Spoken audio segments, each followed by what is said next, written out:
Hai semua, salam sejahtera Malaysia. Kembali lagi dalam channel ini dengan satu lagi ulasan, satu lagi berita panas luar biasa.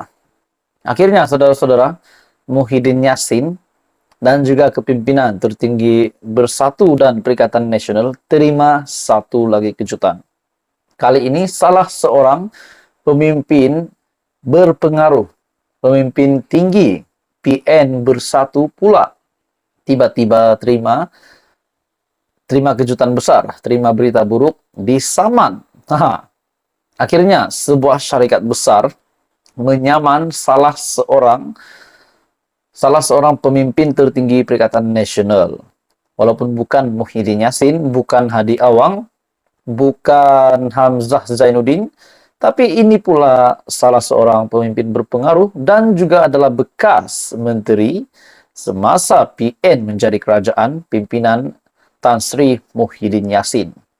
Dalam satu artikel dari Astrawani, syarikat pengimport telur Saman Azmin Ali.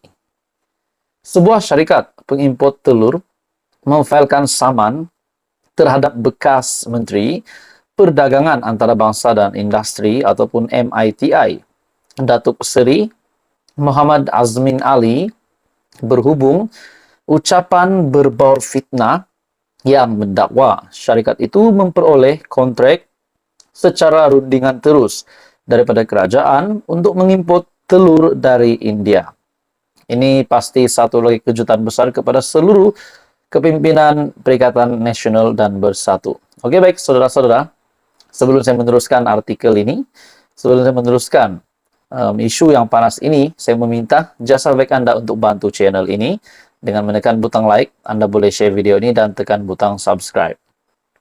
Dalam artikel ini, dalam pernyataan tuntutan, syarikat itu mendakwa defendant telah membuat dan menerbitkan satu ucapan memfitnah syarikat berkenaan dalam ceramah perdana Solidariti menentang kezaliman di sebuah dewan di Taman Melewar di sini pada 11 Mac lepas.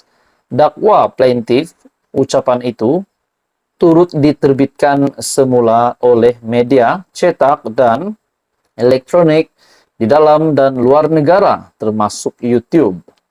Plaintiff mendakwa kenyataan fitnah tersebut diterbitkan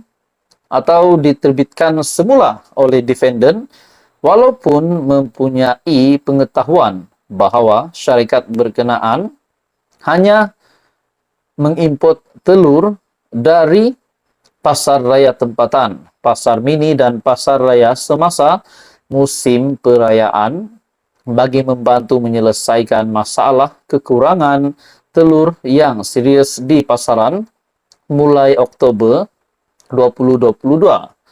Menurut syarikat itu, kenyataan tersebut tidak benar dan melampau, yang mana syarikat berkenaan tidak pernah terlibat dan tidak mempunyai kaitan dengan apa-apa rundingan terus dengan kerajaan Malaysia.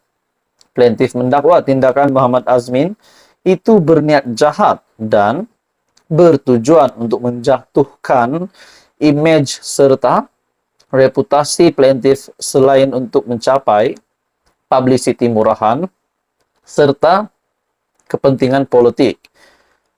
Sehubungan itu, plaintiff memohon injunksi menghalang defendant, ejen atau pekerja mengucap atau menerbitkan ucapan fitnah tersebut serta memohon ganti rugi pampasan teruk, teladan, faedah dan relief lain yang difikirkan sesuai oleh mahkamah.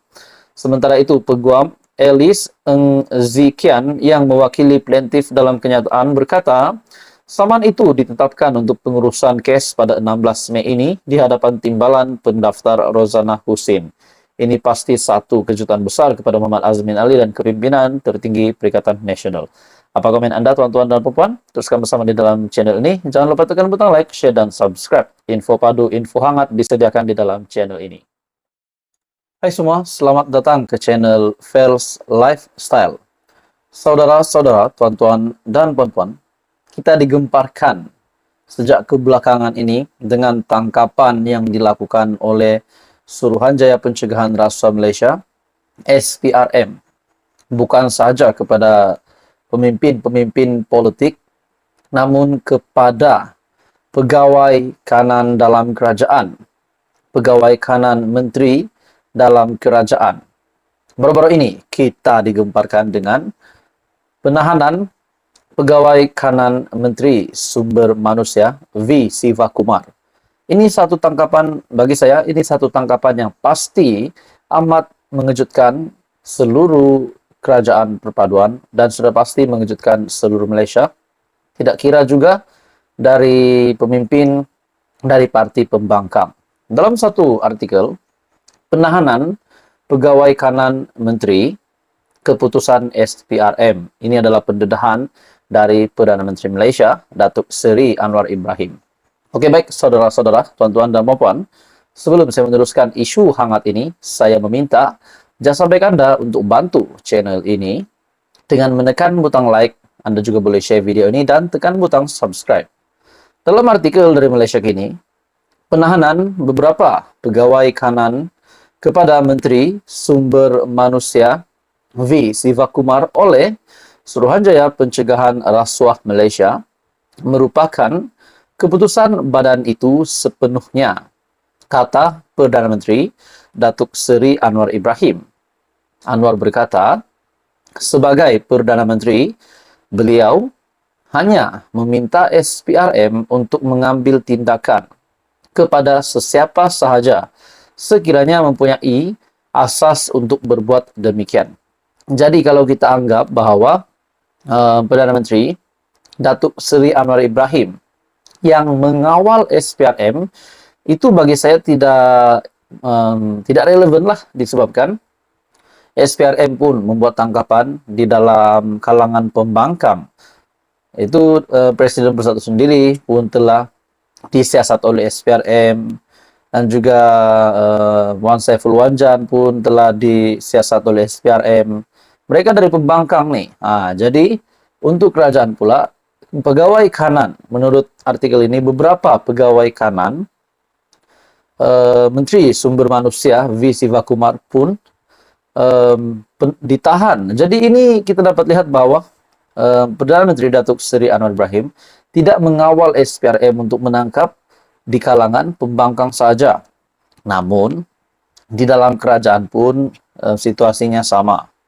Dalam artikel ini, jangan kita mendahului daripada segi menjangka apa-apa yang lain, kerana saya tidak ada pemakluman selain daripada dimaklum tentang penahanan. Jika tak salah, 3 orang pegawai di Kementerian Sumber Manusia, katanya.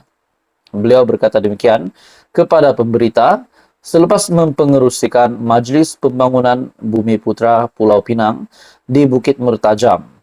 Media melaporkan pegawai kanan kepada V. Sivakumar ditahan SPRM dalam serbuan di kementerian itu pagi semalam, sementara seorang lagi pegawai kanan kepada menteri berkenaan ditahan hari ini bagi membantu siasatan. Penahanan itu dipercayai mempunyai kaitan dengan dakwaan suspek telah menubuhkan sebuah agensi pengambilan pekerja asing untuk mendapatkan kelulusan kementerian berkenaan walaupun terdapat konflik berkepentingan. Jadi tuan-tuan dan puan semua, bagi saya ini satu serbuan, kita boleh kata mungkin serbuan SPRM yang amat mengejutkan. Disebabkan di dalam artikel ini, dalam serbuan SPRM, dalam serbuan di kementerian itu, sementara seorang lagi pegawai kanan kepada menteri berkenaan ditahan hari ini bagi membantu siasatan. Jadi artikel ini diterbitkan pada 14 April yang bertajuk Penahanan Pegawai Kanan Menteri Keputusan SPRM menurut Perdana Menteri. Jadi saudara-saudara, tuan-tuan dan puan-puan semua, apa komen Anda? Teruskan bersama di dalam channel ini. Jangan lupa tekan butang like, share, dan subscribe.